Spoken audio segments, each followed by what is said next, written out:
Saúde, amada igreja, com a paz do Senhor, amém? Motivo de grande alegria, né, irmãos? Podemos participar do 6º domingo da campanha, né, da 4ª fase de como vencer a tempestade, Santa Ceia. Então é um culto repleto de bênçãos. Eu vou pedir para que os irmãos que trouxeram a palavra, que abram em Juízes, capítulo 6. Juízes capítulo 6, dos versículos 11 ao 16. Pedi para o irmão Richard fazer a leitura em nome de nosso Senhor Jesus Cristo.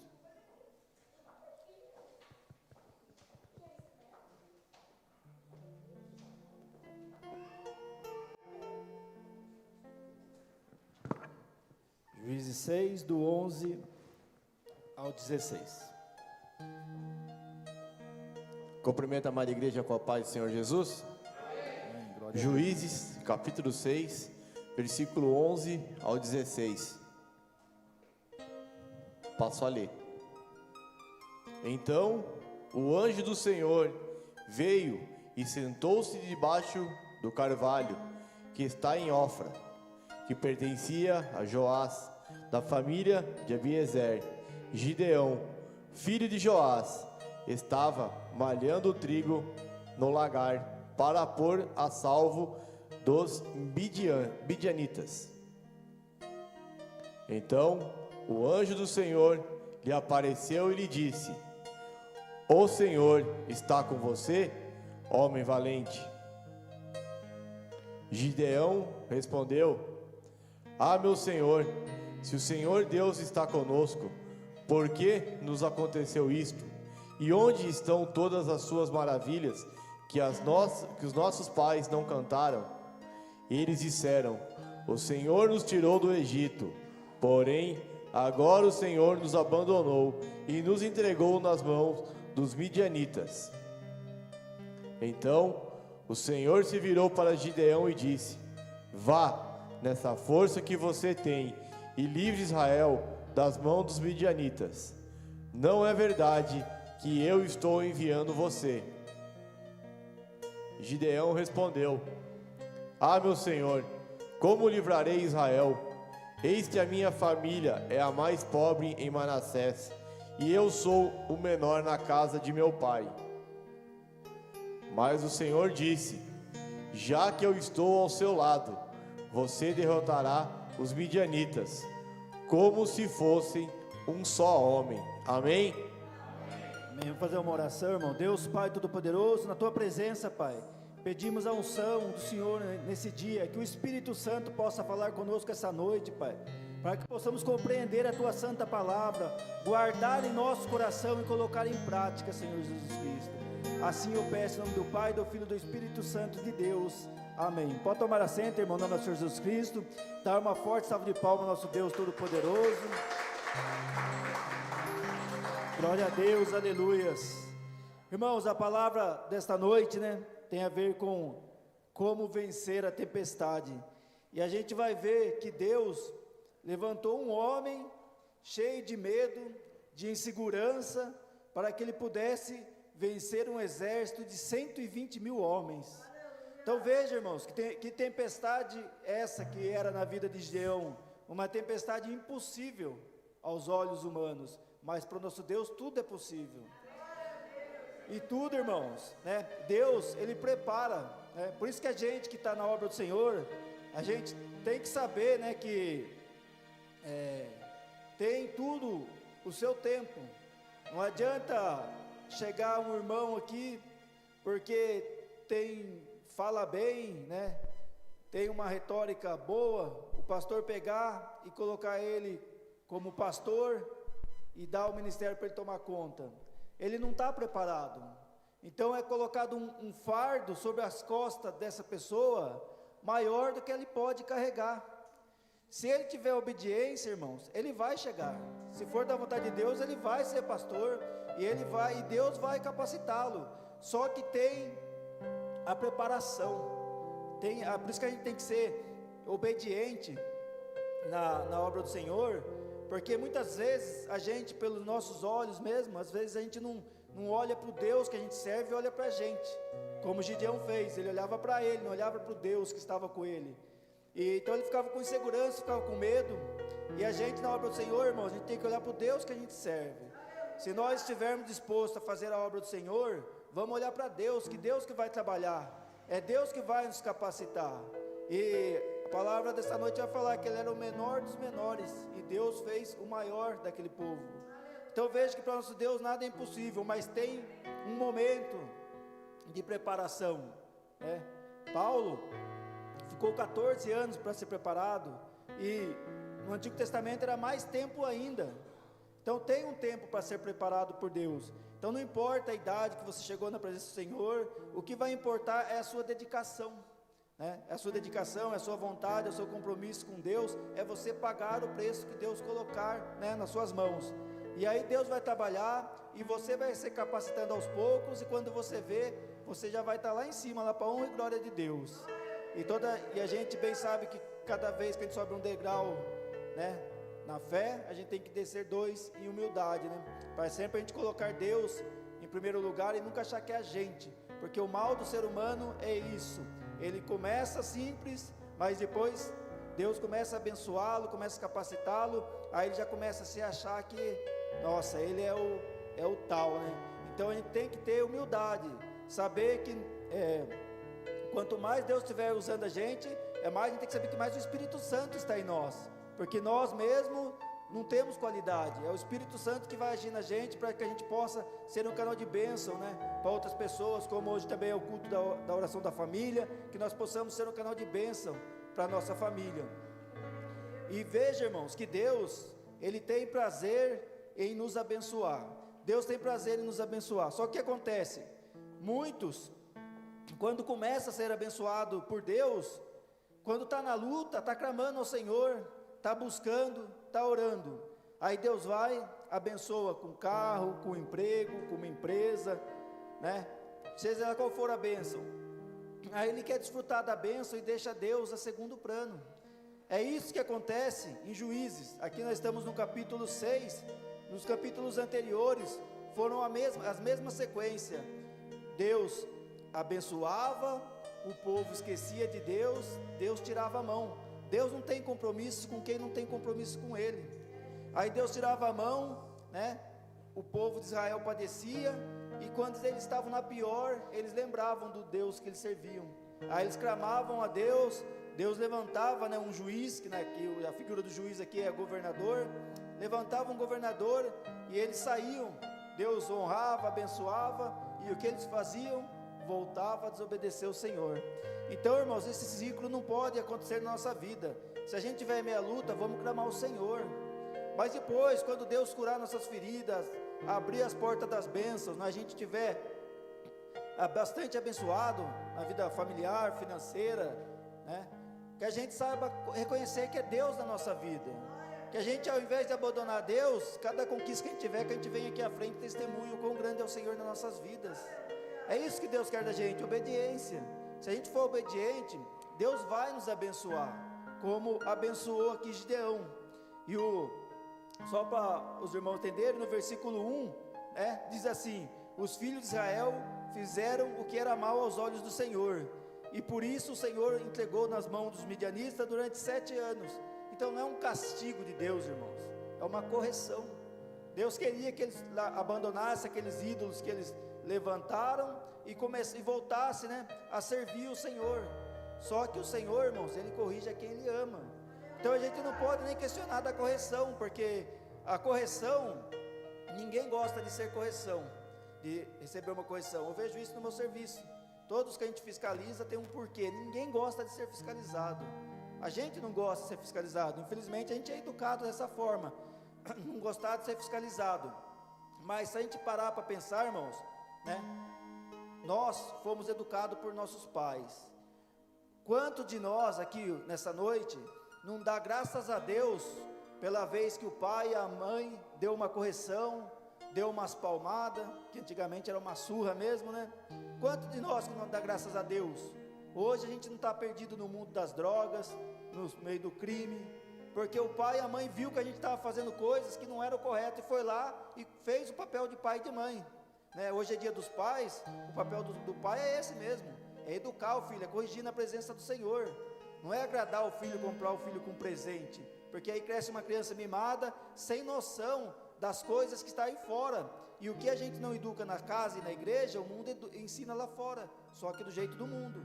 Então a gente tem que ensinar, e a criança que tiver saindo do caminho, o pai tem que corrigir, é direito do pai, é obrigação do pai, e ninguém tem que ficar questionando o pai, quando o pai estiver corrigindo um filho, por amor, porque o pai não tem prazer, né, em dar uma palmada num filho, ele quer que o filho seja educado, seja obediente, cresça, né, na obediência do Senhor, e seja um homem, uma mulher honrada. Então é isso que Deus fez com o povo, né? Deixou durante esses 7 anos de correção.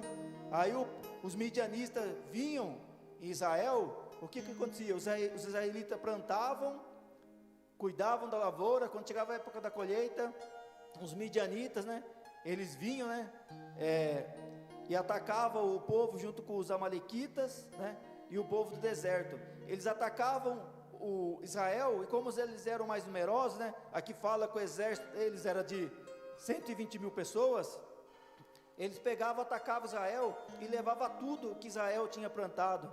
Então veja, irmãos, você com o suor do seu trabalho, você planta, você cuida, e quando você vai colher, chega o inimigo e leva tudo. Então eles foram ficando à míngua, tanto é que eles começaram a se esconder em cavernas, e porque o inimigo era mais forte, vinha e levava tudo. Mas aí, irmãos, isso é correção, porque no versículo 6, na parte B, diz assim: então os filhos de Israel clamaram ao Senhor. E é isso que Deus queria, irmãos, que eles reconhecessem que sem Deus eles não eram nada. Então a gente tem que reconhecer também que nós, sem Deus, nós não somos nada. Então a partir do momento que eles reconheceram, clamaram ao Senhor, mesmo eles sendo desobedientes, Deus ouviu as orações deles. Então se Deus ouve a oração, né, de uma pessoa que está clamando na desobediência, imagine a oração daquele que está pagando o preço, que está sendo desobediente, irmãos. Deus ouve. Então a gente tem que saber, quando a gente está orando, Deus está ouvindo.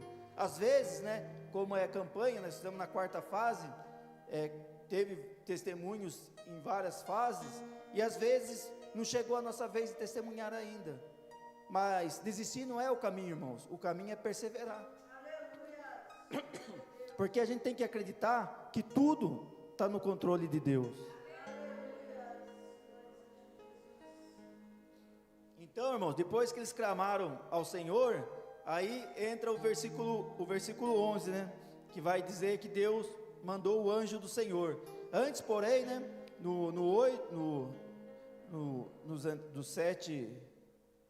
8 até o 11, Deus mandou um profeta, e esse profeta falou para o povo: vocês estão padecendo isso, não é porque Deus não quer abençoar vocês, é porque vocês, quando Deus abençoa, vocês são desobedientes. Então esse profeta, né, veio, e Deus usou ele para mostrar o porquê, qual que era o motivo, a causa que eles não estavam sendo abençoados.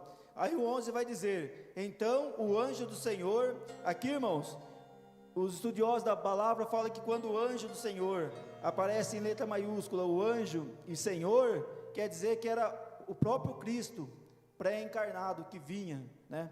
Então aqui o anjo do Senhor, né, o próprio Cristo, veio e sentou-se debaixo do carvalho que está em Ofra, que pertencia a Joás, da família de Abiezer. Gideão, filho de Joás, estava o quê? Malhando trigo no lagar. Aqui, irmãos, veja que, né, Deus, né, como aconteceu com Eliseu, com Moisés, Deus sempre chama quem está trabalhando. Deus não vai pegar uma pessoa que está ociosa, que não quer nada com nada, e vai falar: é você. Não, Deus pega quem está trabalhando. Então nós somos isso, irmãos. Nós temos os nossos afazeres, mas mesmo assim Deus nos chamou para fazer a obra de Deus, e isso é um privilégio para nós. Então Deus foi lá e chamou, né, Gideão, e ele vai falar que ele estava malhando trigo no lagar. Aqui, irmãos, cabe uma observação, porque o lagar era o local onde o povo colocava uva e pisava na uva para fazer vinho. E quando eles iam colher o trigo, eles subiam na parte alta, porque jogavam na peneira, o vento vinha, levava as palhas, ficava só a semente do trigo. Então, ele estava lá embaixo. Por que ele estava lá embaixo? Ele não estava onde era mais fácil, ele estava onde era mais difícil. Porque mesmo em meio à luta, né, Gideão, ele desenvolveu uma estratégia. Como o povo todo ia lá em cima, ele sabia que os midianitas vinham atacar, ele foi na onde eles não iam ir, porque não era época de colheita de uva, e sim de trigo. Então ele ficou lá, né, malhando o trigo no lagar. Então veja que ele já tinha uma estratégia. E a gente, irmãos, a gente tem que saber que mesmo em meio à luta, a gente tem que ter, né, um plano definido. A gente tem que orar, clamar a Deus, mas a gente tem que ter um trajeto definido, para que a gente possa vencer as lutas. E vai falar aqui, para pôr a salvo dos midianitas. Aí o 12 vai dizer: então o anjo do Senhor lhe apareceu e lhe disse: o Senhor está com você, homem valente. Veja, irmãos, que ele fala: o Senhor está com você, o quê? Homem valente, né? O Senhor está com você, homem valente. Está bem no finalzinho ali, né? E veja que Gideão, ele não era nada disso, né? Ele não era homem valente, porque ele tinha medo, né? Depois, mais para frente, ele vai falar que ele era o menor dos menores. Mas Deus, irmãos, vê lá na frente. A gente vê aqui, o Senhor já vê lá na frente. O Senhor via, né, que ia transformar ele num homem valente, porque o nosso Deus tudo sabe e conhece, irmãos. Então, irmãos, se Deus te chamou, se também na sua vida particular você orou, clamou, e o Espírito Santo está tocando no seu coração para você fazer algo, seja um concurso público, né, um vestibular, ou abrir um comércio, fazer um curso, seja qual for o seu projeto, irmãos, saiba que já deu certo em nome do nosso Senhor Jesus Cristo. É Deus que vai te abençoar. Na obra do Senhor, se você tem vontade de ser usado por Deus, comece, irmãos, dê o primeiro passo. Aqueles que já deram o primeiro passo, que continue, porque é Deus, né, que vai transformar o que? Num homem, numa mulher valente. Porque aqui Gideão, ele era apenas, né, um agricultor, que estava morrendo de medo dos midianitas, e o Senhor já viu ele e já falou o que? Homem valente. Porque o nosso Deus, irmãos, ele já vê lá na frente. Então nós temos que saber que nós somos, né, homens e mulheres valentes, e que o nosso maior troféu vai ser a nossa salvação. Isso que nós temos que ter em nossa mente. Aí o 13 vai dizer: Gideão respondeu: ah, meu Senhor, se o Senhor Deus está conosco, por que aconteceu tudo isso? E onde estão as suas maravilhas que nossos pais nos contaram? E eles disseram: o Senhor nos tirou do Egito, porém agora o Senhor nos abandonou e nos entregou aos midianitas. Veja, irmãos, que mesmo ele, né, fazendo a sua reclamação, ele conhecia o Deus que ele servia, porque ele falou que Deus tinha tirado o povo, né, do Egito. Aí o 14 vai dizer: então o Senhor se virou para Gideão e disse: vá nessa força que você tem, e livre Israel das mãos dos midianitas. Não é verdade que eu estou enviando você? Então, irmãos, aquele que Deus envia, nada pode detê-lo. O inimigo é sujo, irmãos, e o inimigo vai tentar uma cilada, mas essas ciladas vão cair por terra em nome de nosso Senhor Jesus Cristo. Então você tem que saber, irmãos, que você é um servo, uma serva do Senhor. Ninguém pode te derrubar. Pode vir pessoas te acusando, fazendo calúnia, né, invejosos, mas saiba que Deus está com você e você vai vencer em nome do nosso Senhor Jesus Cristo. Tem a campanha de como vencer a tempestade, é joelho no chão, clamando o Senhor, irmãos, que você curvado perante o Senhor, você não vai se curvar a ninguém aqui na terra, você vai andar de cabeça erguida, não vai ser melhor e nem pior do que ninguém, mas você vai ser um servo do Senhor. Onde você estiver, as pessoas vão te olhar e vão reconhecer ali que ali tem um homem, uma mulher de Deus, um vencedor e uma vencedora. É isso que nós temos que acreditar, irmãos. Porque às vezes, irmãos, Deus coloca algo no nosso coração e é algo maravilhoso, né? Seja na obra do Senhor, seja na nossa vida profissional, né? Coloca ali que você vai ter um comércio, que você vai prestar um concurso, que você vai passar. Você pensa ali, você consagra ao Senhor, você vai ali, faz a inscrição, ou compra uma apostila, ou pega algo para estudar, ou começa a procurar algum lugar para você alugar, para montar o seu comércio, e Satanás levanta uma pessoa, vem e fala para você: está vendo a crise que está vendo aí na frente? Nossa, está falindo tudo, né? No mundo inteiro está em crise. pouco importa, irmão, se o mundo está em crise, o nosso Deus nunca está e nunca estará em crise. O mundo pode estar em crise, se Deus te abençoar, você vai ser bem sucedido no seu comércio, na sua profissão, naquilo que você for prestar um concurso ou um vestibular. Então, irmãos, Satanás vai levantar essas pessoas, e nós não podemos dar ouvido para essas pessoas, porque se a gente dá ouvido para essas pessoas e não dá ouvido para o Espírito Santo, a gente vai pegar, vai começar a ver lá as notícias pessimistas e vai o quê? Desistir do nosso sonho, do nosso projeto. E Deus não trouxe a gente aqui para ser um fracassado, e sim para ser um vencedor. Mas em primeiro lugar, a gente tem que saber que a gente tem que consagrar tudo, né, ao nosso Deus Todo-Poderoso. Aí o 15 vai dizer: Gideão respondeu: Ah, meu Senhor, como livrarei Israel? Eis que a minha família é a mais pobre em Manassés, e eu sou o menor da casa de meu pai. Olha o complexo, irmão, de inferioridade que Gideão tinha. Ele falou que a família dele era a mais pobre de Manassés, e ele era o menor da casa de seu pai. Mas isso, irmãos, é a especialidade do Senhor, levantar, né, o improvável e exaltar aquela pessoa, para mostrar que Deus é que está no controle de tudo, irmãos. É Deus que vai te levantar. Quanto aqui não tiveram uma infância difícil e hoje tem uma vida abençoada? Porque é Deus que está com você, é Deus que está abençoando você, e é Deus que vai continuar te abençoando. Então, irmãos, não faça como Gideão fez aqui nesse momento, se sentindo o menor entre os menores, porque ele estava olhando para ele. E se a gente assim o fizer, irmãos, muitas vezes a gente vai fazer o mesmo que Gideão fez. Nós vamos se sentir o quê? Incapaz. Vamos achar que aquilo é maior, é muito bom para a gente, que a gente não merece. Se Deus falou que você merece, saiba disso, né? Então, vai vir pessoas que vai tentar desanimar, e você vai dar crédito. Então não coloque você como sendo o menor dos menores. Quando você se achar o menor dos menores, lembra que o seu Deus é o maior dos maiores. É isso que a gente tem que saber, que o nosso Deus, não há nada impossível para nosso Deus. O próprio Cristo diz, né, que para Deus não há nada impossível, tudo é possível para Deus. Então, saiba que o seu sonho, os seus projetos, o seu pedido que você fez na campanha, as orações que você tem feito por seus familiares na presença do Senhor, não pare, irmão, não desista, continue clamando o Senhor, porque Deus ouve as nossas orações, e pode ter certeza, irmão, que o Espírito Santo do Senhor está trabalhando naquela vida, da forma de Deus. Se tiver que fazer como fez com Israel aqui, de passar 7 anos de luta, para reconhecer que Deus é o Senhor, vai passar, mas que vai chegar na presença do Senhor, vai, irmãos, porque o nosso Deus é o Deus Todo-Poderoso. Então, irmãos, nunca julgue você como sendo o menor. Saiba que o seu Deus, sim, é o maior.